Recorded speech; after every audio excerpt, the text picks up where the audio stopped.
Қышқылдардың қасиеттерін зерттеу зертханалық тәжірибесіне бізге қажетті реактивтер. Натрий гидроксиді ерітіндісі, натрий карбонаты, күміс нитраты ерітіндісі. Қышқылдардан тұз қышқылы, күкірт қышқылы қажет болады. Сонымен қатар мырыш, мыс пластинкалары, мыс хлориді, фенолфталин ерітіндісі, лакмус қағазы қажет болады. Құрал-жабдықтардан бізге сынауықтар, сынауық ұстағыш, қалақша, спирт-жам және сіріңке қажет болады. Бірінші тәжірибе қышқыл ерітінділерінің ортасын анықтау. Бізге тұз қышқылын сынауыққа құйып аламыз. Лакмус қағазы арқылы ортасын анықтаймыз.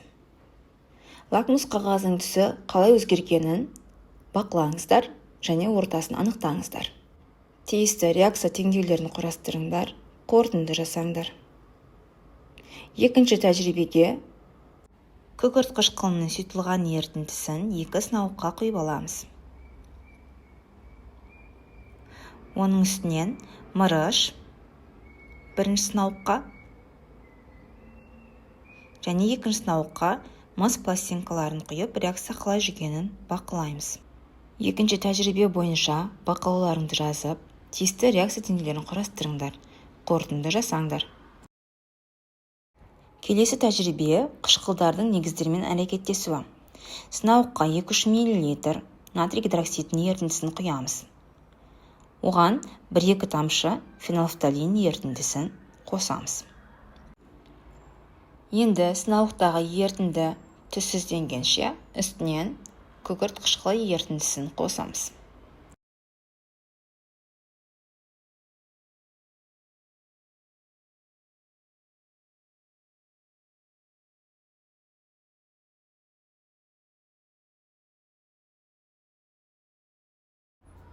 Бақылауларыңды жазыңдар, реакция теңдеулерін құрастырыңдар және де қорытынды жазыңдар.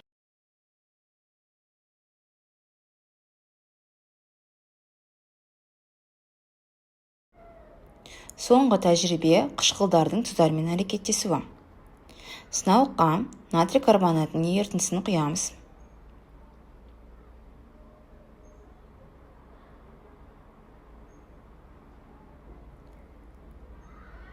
Оның үстінен күкірт қышқылы ерітіндісін қосамыз.